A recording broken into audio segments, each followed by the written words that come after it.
I would say like this, that the majority is certainly very well aware of these questions, and I think they follow them at a distance, and they are concerned.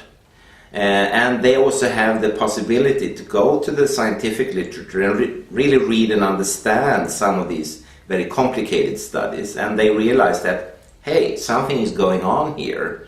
But then you have a small group, actually a very small group I would say, of scientists that say this is completely all right. There is no risk whatsoever. But the problem with that group is that very good journalists, digging reporters, and likewise have shown that they have their science based on industry-given money. So they have a support from this electronic industry, and that's not very good. And therefore I have for many, many years called for independent science, so that you can really trust the data that come out. And there are studies from other scientists that have clearly shown that results that wave a green flag, they are 3 to 4 times more commonly supported by the industry, whereas the ones that have a red flag saying, hey, there is an effect, there is a risk here, they are much more commonly independently based scientific experiments. And that reminds at least me of some of the historical scandals. One of the biggest is of course the tobacco scandal, and I do hope that our politicians, authorities, civil servants have learned their lesson.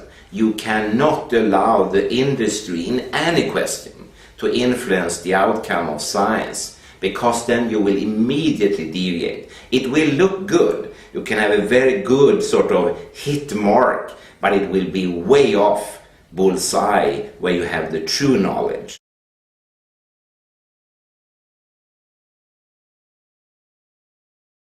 The bioinitiative report came as a result, I would say, from a meeting in Benevento in Italy, but also from other meetings and discussions. Already in 1994, I had discussed in Sweden the need to compile a completely independent and all-covering compilation of scientific data.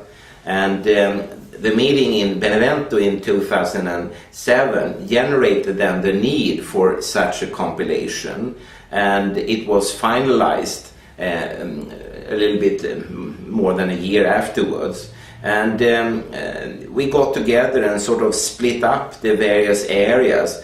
I got the piece of the cake being labeled effects on the immune system, and I thought it wasn't very many papers to be found. So I said, hey, I could also take another piece of the cake, namely electrohypersensitivity. And I was a little bit sorry for that, because it turned out that the first piece of cake, there were so many studies already published in the scientific literature that no one had paid any attention to. And so I had a full mouth, I would say, of that. And then I added also some knowledge regarding electrohypersensitivity. And that formed one of the chapters within the bioinitiative report, which is about approximately 600 pages and around 2,000 scientific references. And to be honest, we didn't understand what kind of impact it would have. We thought it would just be put away on some shelf in some archive, but it turned out wrong also that. The impact was tremendous and still is tremendous. It's very, very often referenced, and also to my big surprise, a lot of opposition has been generated trying to say that the scientists that wrote this, they are not true scientists, and they have done it wrongly, and they have just picked the cherries of the cake and so on. A lot of stupid mishmash. And that again tells you, hey, did we actually hit the red button here, Did we actually prove that this is very important to keep an eye on and study, and maybe to have some form of referendum and say that, hey, maybe we should not continue to expose people at such very high exposure levels.